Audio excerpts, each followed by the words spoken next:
Good day. Welcome to Mayor King's TV News. I am Matsu Okwemitorishe, and here are the headlines. Oborevwori meets Tinubu and Ganduje amidst rumors of APC defection. Oborevwori ascends to 7 landmark bills as Goa legislative leadership shines out. Police probe death of Delta's governor's aide as they place husband in custody. Fubara meets President Tinubu in London over Rivers crisis. Burna Boy sells out England's biggest indoor arena in landmark concert. Flight disruptions occurs over Nimet workers' strike. Top US officials pull out of Russia-Ukraine ceasefire talks in London. Everton prepare bid for Super Eagles winger. Now the news in details.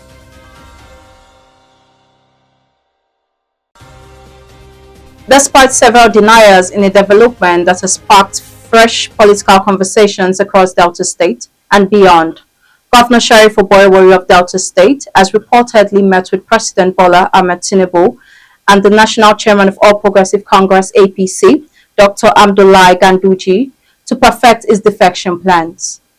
While details of closed-door meeting remain undisclosed, credible sources confirm that the state governor was among a selected group of political figures who visited Tinubu for what insiders describe as strategic political consultations. Governor Oborevwori, a member of the opposition People's Democratic Party (PDP), has in recent months been at the center of speculation over a possible defection to the ruling APC party. The meeting with President and top APC leadership appears to lend weight to the rumors, though no official statement has been released by either the party. Additionally, His Excellency remains committed to peace, development, and strategic alliances that will benefit the people of Delta State.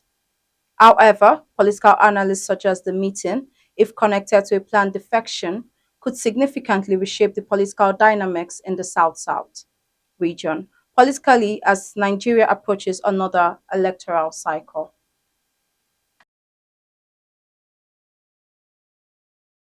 In a significant demonstration of legislative diligence and executive synergy, the Speaker of the Delta State House of Assembly, Right Honorable Emomotimi Dennis Gowa, of the Delta State House of Assembly, on Thursday, April 10, 2025, presented 7 key bills to the State Governor, Right Honorable Elder Sheriff Oborevwori. The event held at Government House Asaba was attended by top officials of the House, including Deputy Speaker, Right Honorable Otto Akwawowo, Majority Leader Honorable Emeka Nwaobi, Majority Whip Honorable Bernard Odio, and Clerk of the House Barrister Agogokwe Otto. Their presence further underscored the collective commitment of the Assembly to legislative excellence and good governance.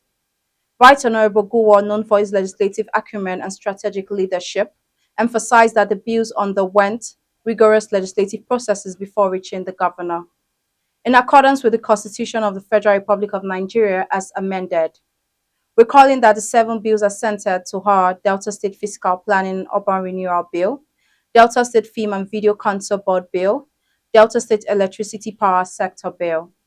However, these legislative milestones mark another leap forward for the Delta State House of Assembly under Gowa's stewardship. They reflect a growing commitment to transparency, accountability, and citizen-focused governance. As the Oborevwori administration continues to implement its more agenda, the Gowa-led 8th Assembly remains resolute in providing the legislative support necessary to translate policy into progress.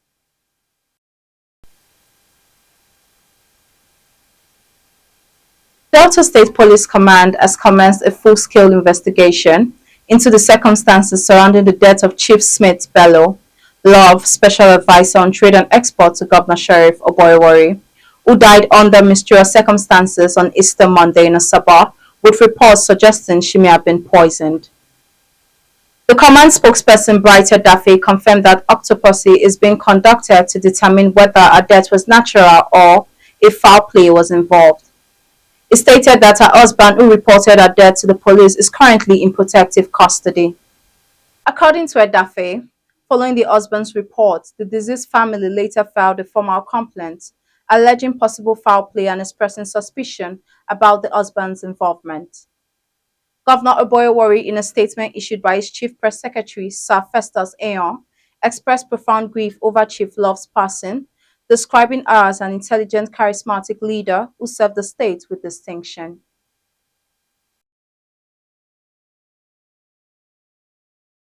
According to Africa Reports, in a major development that may signal a turning point in the ongoing political crisis in Rivers State, President Bola Ahmed Tinubu and suspended Governor Femilaye Fubara held a closed-door meeting in London last week. The meeting reportedly took place shortly after President Tinubu departed Paris and was said to have been initiated at the request of Fubara, who is seeking a resolution to the political standoff that led to a state of emergency being declared in the oil-rich Niger Delta state. Furthermore, to alter the political landscape, sources stated that Fubara is open to aligning with the ruling All Progressive Congress (APC), a move that could strengthen Tinubu's political influence in Rivers State, a key stronghold in South Nigeria. A senior aide close to the presidency, however, noted that such defection would significantly improve the APC's prospects in future elections. Now on the entertainment news. In another landmark feat, Burna Boy recently sold out the Co-op Manchester, which is England's biggest indoor arena. The concert, which took place on April 21st, 2025, comes just days after the Grammy winner made history by filling up 80,000 capacity stadium, the France in Paris. At his Manchester concert, Burna Boy thrilled fans to a rendition of the hit records with which he has built one of the most enviable touring repertoires for an African pop star. Similar to his Paris show, he brought out Nigerian street hip-hop sensation Charlie Poppy, with whom he performs the remix of his single "Lahore," which is quickly becoming a global viral song.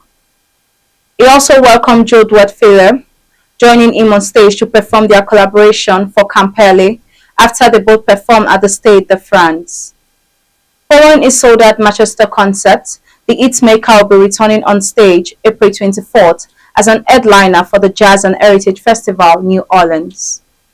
Acknowledging that 2025 is already off to an eventful start for the superstar, who has announced a new album titled No Sign of Weakness, is expected to be released later this year. Now on the business news. Passengers at the Murtala Mohammed Airport, Lagos, and the Nnamdi Azikiwe International Airport, Abuja, have expressed worry as workers of the Nigerian Meteorology Agency vow to embark on a nationwide indefinite strike from midnight on Tuesday. The development, according to operators and experts in the sector, could lead to flight disruption across the country should the strike linger. In the later obtained, the Union of Air Transport Employees, the Association of Nigerian Aviation Professionals, and the Amalgamated Union of Public Corporations, Civil Service Technical and Recreational Service Employees, accused NIMET management of failing to honor agreements aimed at resolving prolonged remuneration issues. The union expressed frustration over management's failure to implement a partial agreement reached on January 28, 2025.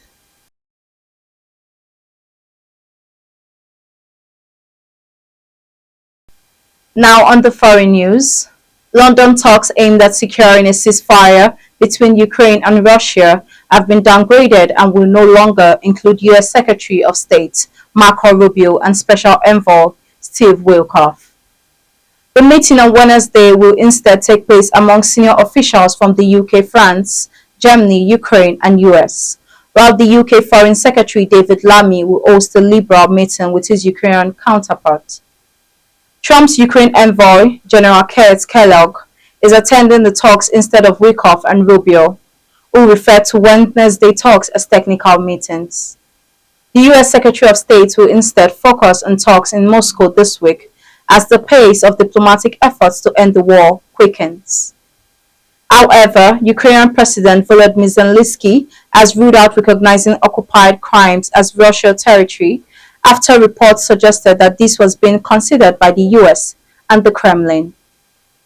Russia intensified its attacks on Ukraine on Wednesday after a brief lull over Easter when it halted airstrikes.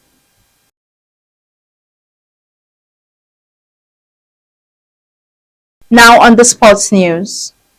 Report shows that Everton are planning a move from Nanton's winger Moses Simon, stating that he has been consistently linked with a move to Premier League. The 29-year-old has once been impressed for Nantes this season, netting 7 goals and 9 assists in 27 appearances. According to Africa Foot, Everton has sent scouts to watch the former Levante player in recent weeks. Simon is reportedly one of the toughest priority targets for the summer. The Nigeria international signed a contract extension with Nantes last year that runs until June 2026. The Canaries are expected to demand about £15 million to sell their charismatic winger. He was in action for Antonio Cambok's side in the 1-1 draw with Paris Saint-Germain on Tuesday night.